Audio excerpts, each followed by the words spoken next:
Bad boy. No, ain't no party like a Diddy party, so. Yeah, that's what's up. Yeah. Yes, sir. You wanted to understand how the Diddler, man, this titan in the music industry, went from the top of his game to, well, facing these really serious charges. Yeah. It's complicated. Yeah. Years in the making, and, you wanted to get to the heart of it all. Right. Without, like, getting bogged down in all the media frenzy, Absolutely. So we brought together this stack of articles, legal analyses, firsthand accounts, to give you that deep dive. Get to the bottom of it. Exactly. Yeah. And it's a story that I think really highlights how these power dynamics play out in a space like the music industry. Right. And how even whispers can, kind of snowball into this legal earthquake. Oh, yeah. Yeah. Okay, let's unpack it. So, first tremor, November 2023, Cassie Ventura files that lawsuit. Big one. Yeah. And most lawsuits like this, they just drag on forever. Oh, yeah. But this one settled in 2 days. Wow. 2 days. Practically unheard of. That's basically unheard of. And that's what I think really sent shockwaves through the industry. Everyone sort of sat up and paid attention after that. And then, what the lawsuit alleged was even more significant. Cassie claimed she'd been coerced into situations involving, get this, male prostitutes. And this is Cassie Ventura we're talking about. Me and you, Cassie. Exactly. And she was signed to his label. He was significantly older and in a position of, let's be honest, immense power. Absolutely, and that power imbalance is crucial here, right? This wasn't just like a celebrity feud or a he said, she said. This exposed, I think, the potential vulnerability of young artists trying to navigate an industry that, is rife with these kinds of power dynamics. Totally. And it was like a domino effect. Yeah. Other accusations followed. Joy Dickerson-Neal Right. comes forward. And her allegations went all the way back to 1991. What? Claiming she was drugged and assaulted.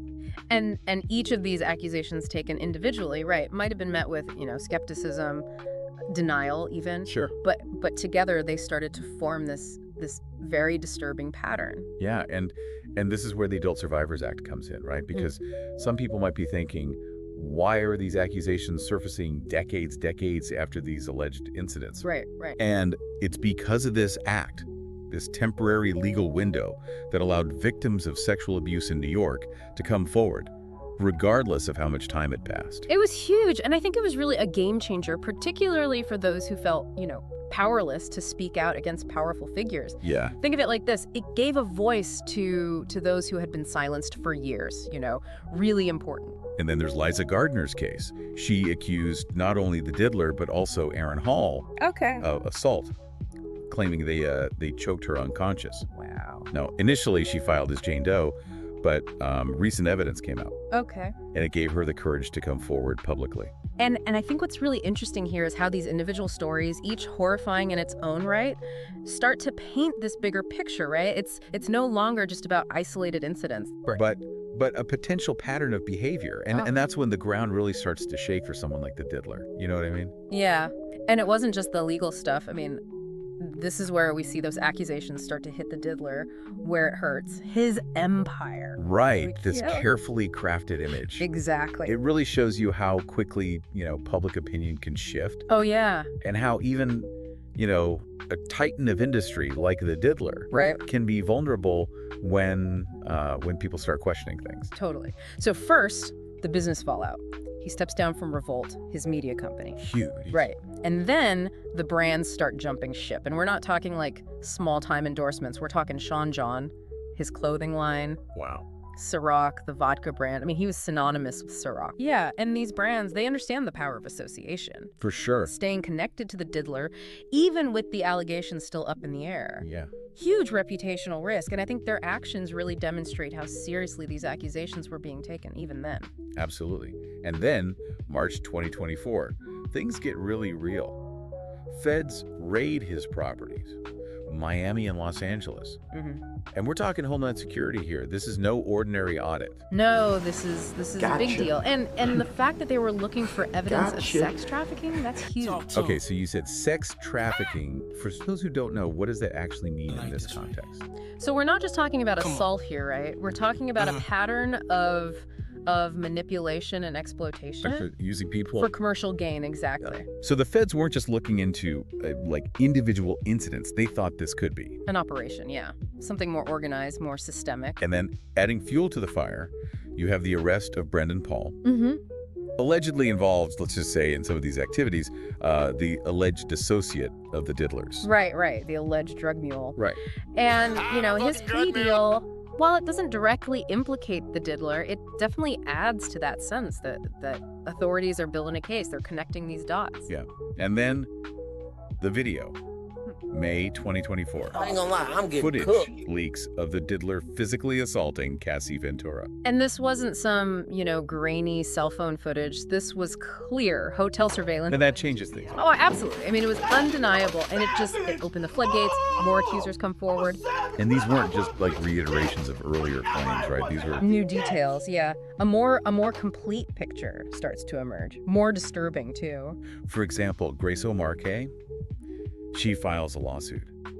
And in it, she claims that the Diddler's own son, Christian, had assaulted her, and that the Diddler himself was present, behaving inappropriately. So now you start to see this question of a culture of abuse. It's not just him. Exactly. It's potentially extending to his inner circle. Wow. And it didn't stop there. No. Crystal McKinney comes forward, says she was drugged and assaulted back in 2003. Right.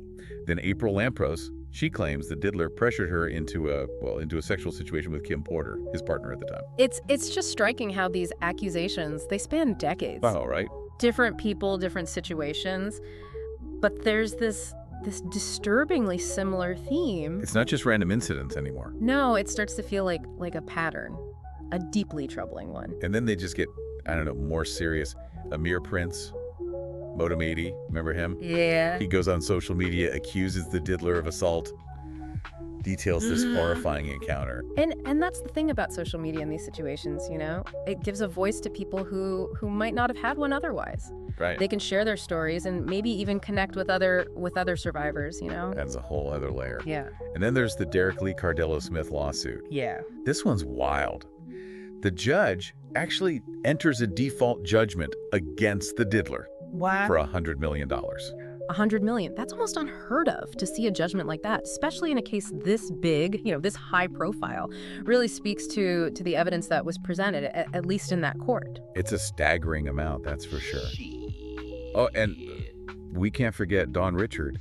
She comes forward, and she had actually worked with the Diddler. Okay. And claimed she witnessed this abuse firsthand. And that's what's so powerful about a testimony like that, right? It's not just alleged victims. Right. This is someone who says they saw it directly. Right. And that, that lends more weight. Adds credibility. Exactly. Okay, so September 2024, it all comes to a head. Right. The Diddler's arrested. Wow. And the charges, they're huge. Racketeering, sex trafficking, the list goes on. Racketeering, that's a big one. Because what that means is they're not saying he acted alone. Oh, so they're saying this was bigger. They're saying this was a criminal enterprise, potentially that he was the head of it. Wow, so not just individual acts, like a whole network. Exactly. And that carries much more serious penalties. It goes from individual wrongdoing to something way more organized, more systemic. It's intense. And, to be fair, throughout all of this, the Diddler has maintained his innocence. Right.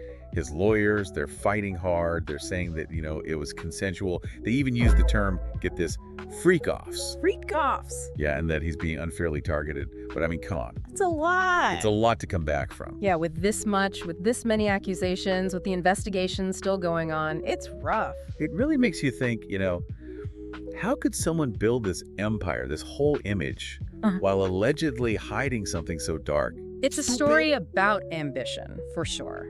About power. And ultimately, I think, about accountability. Totally. It reminds us that no matter how successful, how rich, how famous you are, no one is above the law. Absolutely. And the legal stuff, that's far from over, obviously. Oh, yeah, this story's not going away anytime soon. No.